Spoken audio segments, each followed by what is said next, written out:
नमस्कार, आप देख रहे हैं शब्द तुलसी 18 वेब न्यूज नेटवर्क और मैं हूं आपके साथ आकाश कुकरेती। बीते 4 दिसंबर से 13 दिसंबर तक नागेश्वर धाम जलई सुरसाल उखीमठ में कथावाचिका राधिका जी केदारखंडी के द्वारा श्री राम कथा का वाचन किया जा रहा था। खड़ी चढ़ाई वाले दुर्गम मार्ग पर चलकर प्रतिदिन सैकड़ों की संख्या में श्रद्धालुओं का कथा पांडाल में एकत्रित होना एक सुखद अनुभव रहा। मर्यादा पुरुषोत्तम श्री रामचंद्र के चरित्र का श्रवण करने श्रद्धालु और क्षेत्र के जनप्रतिनिधि भी पहुंचे। लगातार 9 दिनों तक शब्द तुलसी की टीम कथा स्थल पर उपस्थित रही और YouTube चैनल शब्द तुलसी के माध्यम से कथा का लाइव प्रसारण किया गया। केदारनाथ विधानसभा क्षेत्र के विधायक मनोज रावत जी अस्वस्थ होने के कारण कथा श्रवण करने नहीं पहुंच सके, लेकिन उनके जनप्रतिनिधि अजय वीर सिंह भंडारी कथा स्थल पर पहुंचे और विधायक निधि से मंदिर प्रांगण में एक कुटी निर्माण करवाने की घोषणा की। देखिए अजय वीर सिंह भंडारी से बातचीत के ये अंश।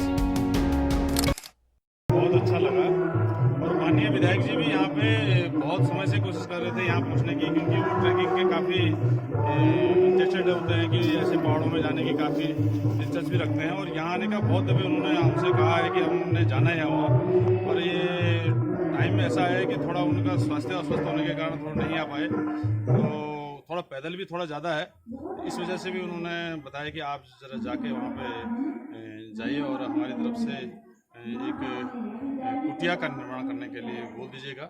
यहाँ पे ऐसा सौंदर्य अगर विधायक जी अगर कभी सौभाग्य मिला तो ज़रूर आएंगे, और जिस दिन आएंगे तो मुझे लग रहा है कि जो कुटिया उन्होंने बताई है उस कुटिया का भवन में कन्वर्ट होना बहुत संभव होगा, क्योंकि यहाँ पे जो आएगा और कुछ नेचर के लोग होते हैं जो प्रकृति से बहुत प्रेम करते हैं, उनमें से हमारे माननीय विधायक जी हैं, तो मुझे उम्मीद है कि जिस दिन भी आएंगे तो ये कुटिया का निर्माण में और विस्तार होता रहेगा, पर साल जो है इसमें काम होते रहेंगे और एक दिन इस तपस्थली में आने का सुगम मार्ग भी जरूर बनेगा, ऐसा मैं समझता हूँ।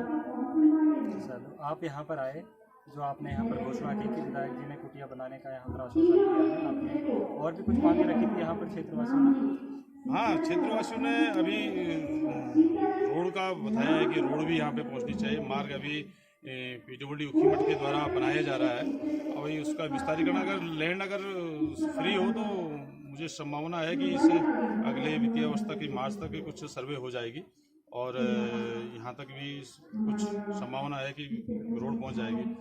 तो मेरा मानना यह है कि कुछ तपस्वियों के थोड़ा ट्रैक होना भी ज़रूरी होता है, थोड़ा पैदल चलने का अनुभव भी अलग होता है, क्योंकि कुछ जगहें ऐसी हैं कि थोड़ा पैदल जाके कुछ सुकून जैसा फील होता है। ऐसे शहर जैसा अगर ये नेचर अगर थोड़ा डिस्टर्ब हो जाएगा तो थोड़ा मेरा अपना मानना है कि थोड़ा वो प्रकृति का नेचर नहीं दिखेगा, रोड से थोड़ा डिस्टेंस हो जाता है, कुछ नज़दीक आ जाए और उसके बाद आना जाना बना रहे, कुछ 100 मीटर 200 मीटर तक पैदल जरूर होना चाहिए। कथा श्रवण करने आए जनप्रतिनिधियों से जब हमने राधिका जी केदारखंडी की कथा वाचन शैली के विषय में पूछा तो उन्होंने क्या कहा, देखिए ये रिपोर्ट। और हमारे साथ भंडारी सर, हम उनसे जानेंगे उनका अनुभव कैसा रहा है यहाँ पर कथा के दौरान, उन्होंने यहाँ पर क्या किया, कैसे यहाँ पर आना हुआ। बहुत अति सुंदर आनंद आया मुझे, और वैसे मेरी क्षेत्रीय भूमि है, मेरी जन्मभूमि यही है, मुझे तो बहुत ही अच्छा लगता है। हमारे यहाँ कोई ऐसा प्रोग्राम हो या जैसी देव भागवत हो या राम कथा हो, मुझे तो बड़ा ही अच्छा सौभाग्य मिला कि मैं यहाँ पर आया, और जो श्रोता लोगों ने मुझे बहुत सम्मान दिया। मैं वैसे इस योग्य तो नहीं था, मैं भी गरीब परिवार से हूँ, लेकिन भगवान की बड़ी कृपा है और सब ये ऊपर वाली कृपा है जो मैं इस मुकाम पे पहुंचा हूं, और मैं चाहता हूं मैं इस तरह से देश की सेवा कर सकूं, अपने क्षेत्र की सेवा कर सकूं, और इस माध्यम से मुझे जो है एक मौका मिलता है अपने क्षेत्र वालों के लिए कुछ संदेश देने के लिए। और धन्यवाद सर। हमने यहाँ पर सुबह देखा जब आप आए थे तो आपके द्वारा यहाँ पर युवाओं को प्रोत्साहित करने के लिए, महिलाओं को प्रोत्साहित करने के लिए, कीर्तन मंडलियों को प्रोत्साहित करने के लिए आपके द्वारा यहाँ पर कई सामग्री वितरित की गई, भोजन व्यवस्था के लिए आपके द्वारा बर्तन वितरित किए गए, आपने यहाँ पर जो कार्य कर रहे हैं उनका सम्मान किया, तो आप सर आपको कैसा लगा ये सब करके? आप मेरा संदेश जाता है, मैं सबको चाहता हूँ कि प्रेम से रहें, प्रेम भाव से रहें, अपने जो है जो लड़ाई झगड़ा न करें। और एक्चुअली यहाँ पर आने से मेरा ये मतलब नहीं, मैं बहुत आनंद आता हूँ, यहाँ मुझे बहुत कुछ का वो मिलता है, पुण्य मिलेगा। मुझे MLA MP बनना नहीं यहाँ पर, तो मेरा ये क्षेत्र है और मैं चाहता हूँ मैं क्षेत्र की सेवा कर सकूँ, और भगवान ने मुझे लायक बनाया है कि मैं यहाँ क्षेत्र के लिए कुछ कर सकूँ। इतना तो मेरी समर्थन नहीं, मैं टाटा बिरला के औलाद तो हूँ नहीं जो बहुत कुछ कर सकूँ, लेकिन जितना मेरे सामर्थ्य है मैं चाहता हूँ अपनी बहनों के लिए, अपनी माताओं के लिए, अपने बुजुर्गों के लिए, बच्चों के लिए स्पेशली जो कल का भविष्य है उनकी कुछ सेवा कर सकूँ। ये मेरा एक माध्यम भी है और मैं चाहता हूँ इस माध्यम से जो है हम प्रेम से रहें और कुछ तरक्की करें और लोग भी इस तरह से आगे बढ़ चढ़ के हिस्सा लें, ये एक संदेश भी है। सर, क्षेत्र के जनप्रतिनिधियों से आपकी क्या अपेक्षाएं हैं? यहाँ पर जैसे सड़क मार्ग नहीं है तो आपकी क्या अपेक्षाएं हैं मंदिर के प्रांगण के? नहीं, एक्चुअली क्या है ना प्रभु जी, यहाँ पर क्षेत्र में जो है मोटर मार्ग होना या न होना अलग बात है, लेकिन जिस तरह यहाँ पर एक प्रोग्राम किया गया इस दुर्गम स्थान पे जहाँ पर सुविधाओं की कमी है और लोगों ने बढ़ चढ़ के हिस्सा लगा, ये बड़ा आपस में एक जो है ना क्या कहते हैं कि कठिन परिश्रम की काम है। और मोटर मार्ग आने से ये दो चीज़ें हैं, या तो यहाँ पर जो है इस आस्था की जो है वैल्यू कम हो जाती है, फिर अत्तु वगैरह सभी आ जाते हैं। इसमें क्या है जो दानदाता हैं या जो जिनकी इच्छा है या जो दिल से आते हैं वही आ पाते हैं। आप देखो केदारनाथ के अंदर भी कोई मोटर मार्ग नहीं है, वहाँ पर भी लोगों की आस्था होगी वही जाएगा। और आस्था बहुत बड़ी चीज़ है, विश्वास और आस्था, इससे बढ़कर कुछ नहीं है। बहुत बहुत धन्यवाद सर। हमारे साथ गुरुजी भी हैं।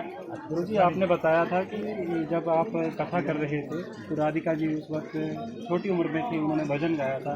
आज आप उनके द्वारा जो कथा का वाचन किया जा रहा है उसको सुन के कैसा लगा आपको? मैं आचार्य गंगाराम शुक्लानी, और आपके द्वारा अभी पूछा गया कि राधिका जी जब छोटी थी, और मेरा तो अहोभाग्य है माननीय श्री भंडारी जी के ही गांव में वो कथा कर रहा था मैं। बहुत पंचकुंडी महायज्ञ का कार्यक्रम वहाँ पे रखा गया था और तब राधिका जी 12 साल की थी और उस समय वो भजन गाया करती थी। और आज इससे पूर्व विगत वर्ष मैंने कंडारा में एक भागवत किया तो वहाँ पे राधिका जी संगीत में थी और उस समय राधिका जी के द्वारा 10 मिनट के लिए वहाँ पर प्रवचन किया गया। लेकिन अब राधिका जी को ऐसा लगता है कि वास्तव में जो योग्यता उस लड़की में है, क्योंकि शिक्षा का उद्देश्य जो होता है कि सीखना, अंतर्निहित शक्तियों को प्रकाश में लाना जो है, ये बहुत बड़ी शिक्षा है। वास्तव में इस राधिका के मस्तिष्क में कितना ज्ञान है ये वास्तव में हम अब देख रहे हैं। तो राधिका जी का जो प्रवचन बहुत ही सुंदर और आत्मसात करने लायक ये जो प्रवचन हमने यहाँ पर। श्री कुलदीप सिंह नेगी जी समाज सेवक हैं और आज यहाँ पर जलई सुचाल नागेश्वर धाम में श्री राम कथा का श्रवण करने आए थे। हम उनसे जानेंगे कि कैसा अनुभव रहा उनका यहाँ पर कथा श्रवण के दौरान। मेरा पत्रकार बंधुओं को नमस्कार। आपने जो यहाँ पर सहयोग किया है, जो राम कथा का आयोजन किया जा रहा है, मैं आप लोगों का भी स्वागत करता हूँ और हमारे दर्शकों का आपने जो सहयोग और जो प्रसारण किया है, आप लोग बधाई के पात्र हैं। मैं आपसे जानना चाहूँगा कि आप जैसे यहाँ पर आए तो आप यहाँ पर जनप्रतिनिधियों के साथ रहते हैं या आपका यहाँ पर व्यक्तिगत आपका कुछ संबंध है नागेश्वर धाम से? मैं कुलदीप सिंह नेगी समाज सेवक हूँ और हमारे क्षेत्र का जो केदारनाथ विधानसभा है, यहाँ का दुर्भाग्य है, चाहे वो जनप्रतिनिधि कांग्रेस का हो चाहे बीजेपी का हो, उनका जनता से कोई लेना देना नहीं है, न ही वो जनता के बीच आते हैं। और मेरा तो जनता से सीधा रूबरू होना और मेरा एक सहयोगात्मक विश्वास है। जनता मुझे मानती भी है और मैं जनता के बीच एक समाज सेवक के रूप में मैं जनता के बीच अपना पूरा योगदान देता हूँ। सर, आपने कहा भी कि यहाँ पर जनप्रतिनिधि उदासीन रहते हैं इस क्षेत्र के प्रति, वो चाहे आपने बताया कि कोई भी दल से हो या कोई भी राजनेता हो, यहाँ पर उदासीन रहते हैं अपने क्षेत्र के प्रति। आगे आप क्या देखते हैं सर, चुनाव का माहौल आने वाला है, आप कहाँ देखते हैं कि आप अगर उनके साथ आप प्रतियोगिता में शामिल होते हैं तो आप अपने आप को कहाँ पर देखते हैं? ये मेरे केदारनाथ विधानसभा क्षेत्र में जनता का सहयोग है। जनता जो जनप्रतिनिधि हैं जो चुनाव लड़ना चाहते हैं, चाहे वो कांग्रेस के हों बीजेपी दलों को, और उन प्रत्याशियों को जनता एक जवाब देगी। बहुत बहुत धन्यवाद सर। कुकृति जी, मुझे भी पहली बार नागेश्वर तीर्थ में आने का सौभाग्य मिला। यह तीर्थ परम आनंददायक है, पावन तीर्थ है। इस तीर्थ की जितनी महिमा की जाए वो कम है। और यहाँ पर राधिका जी वर्तमान समय में केदार घाटी की एक उभरती हुई कथावाचक हैं और इनका मर्यादा पुरुषोत्तम रामचंद्र जी की इन पे अगाध असीम कृपा रही, इनका प्रभु की असीम सत्ता के प्रति अगाध प्रेम रहा, तो आने वाले समय में राधिका उत्तराखंडी केदारखंडी जी एक विश्व स्तर की कथावाचिका बन सकती हैं। और यहाँ पर उनके जो पिता हैं हरिहरानंद महाराज जी या उनके भाइयों के द्वारा जो श्री राम कथा का आयोजन इस दूरस्थ क्षेत्र में किया गया है वो एक सराहनीय प्रयास है। और उनके साथ साथ क्षेत्रीय जनता का इस कार्यक्रम के सफल आयोजन में जो योगदान रहा, मैं उनकी भी भूरी भूरी प्रशंसा करता हूं। मर्यादा पुरुषोत्तम रामचंद्र जी से एक प्रार्थना करता हूं कि जो इस प्रकार के धार्मिक अनुष्ठानों में अपना तन मन धन समर्पित करते हैं, भगवान हमेशा उनकी दिन दुनी रात चौगुनी उन्नति करे।